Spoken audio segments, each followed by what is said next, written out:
Hello, hello. Good morning mga kadiskarte. Dito tayo ngayon sa tabing dagat. Yan. Time check tayo, 8:25 na. Ito yung naabutan natin senaryo rito.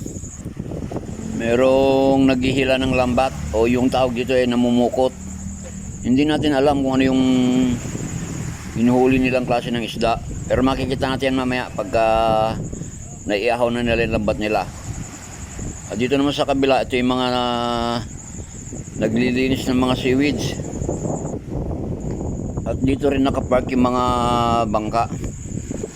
Hindi ko alam kung anong tawag nyo rito sa pinagpaparkingan ng mga bangkang to. Pero ang tawag namin dito sa Ilocano, sangladan.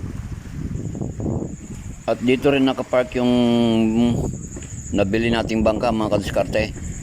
Mamaya papakita ko sa inyo. May konti pa kasing inaayos. Nagpalit kasi kami ng makina. Siyempre, gagawa tayo ng video pagka naibaba natin siya.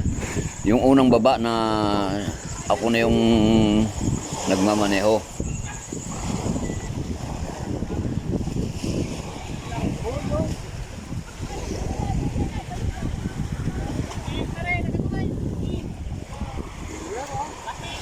So ayan mga kadiskarte, malapit na lang may ahon. Makikita natin kung ano yung laman nito. Kung anong klaseng isda yung mga nahuli nila.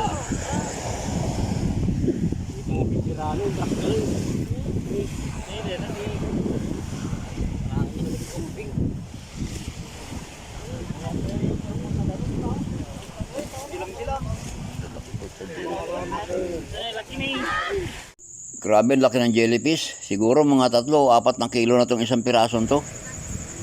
Yan, laki oh. Hindi ko alam kung anong klaseng jellyfish to kasi may itim na jellyfish, may pula. Ito yung puti, malaki.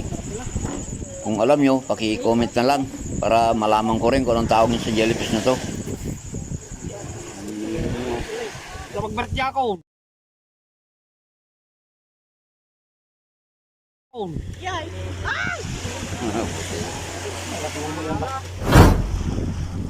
Maliliit na isda mga diskarte. Hindi ko alam kung anong tawag nito sa inyo, pero dito sa amin padas ang tawag dito.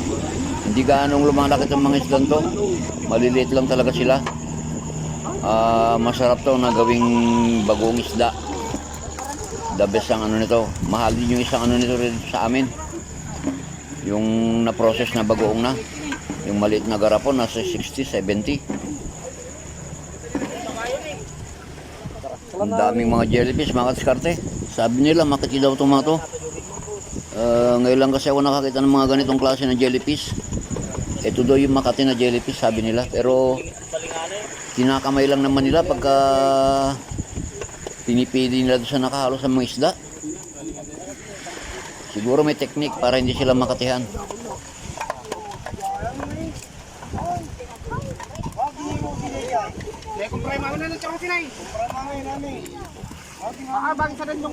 Bibili sana tayo mga diskarte kahit konti lang para gawing kilawin.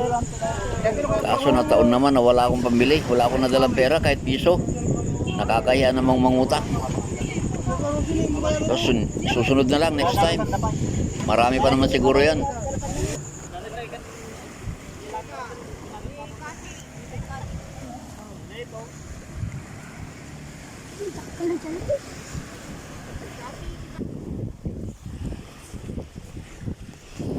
Puntahan naman natin itong mga naglilinis ng mga seaweeds nila. Tawagin dito sa amin ito ay pupulo. Yan. Hindi ako masyadong familiar dun sa mga ginagawa nila na kung ano yung mga nakukuha nila sa laot.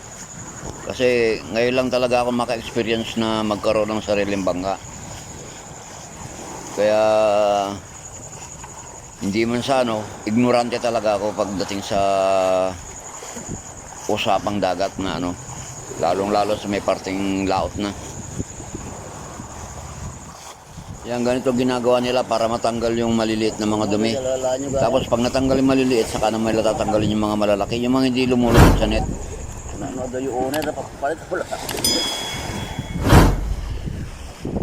So ito yung mga ano, hindi pa naumpisa ang linisan. Hindi pa nila natatanggalan to ng mga buha-buhangin, mga bato-bato. Yan, ganyan ang itsura niya kapag bagong kuha. Kabababa lang nila to sa bangka, galing din sila ng laot. Lukas sa laot nila kinukuha itong mga to. Sinisisid nila doon. At ito naman yung bangka natin, mga diskarte. Yan, may takip na siyang lona.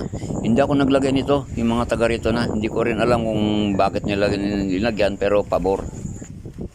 Ready to use na itong bangkan to, kaso hindi natin kanaya yung presyo pagka sa aming makina. Kaya pinabaklas natin yung makina, pinalitan natin ng bago. Mas maliit nga lang yung napalit. Hindi naman natin kailangan yung matubulin na bangka. Ang sa akin lang naman, mapagbigyan lang yung hilig habang kaya pa ng katawan natin, mga kadiskarte. So, update ko na lang kayo mga kadiskarte pag naibaba natin to. At kung nagustuhan yung video natin ngayon, please naman po paki-subscribe aking channel at paki-pindot na rin yung bell notification para laging update sa mga susunod pa natin mga videos. Bye bye, God bless at mabuhay po kayo.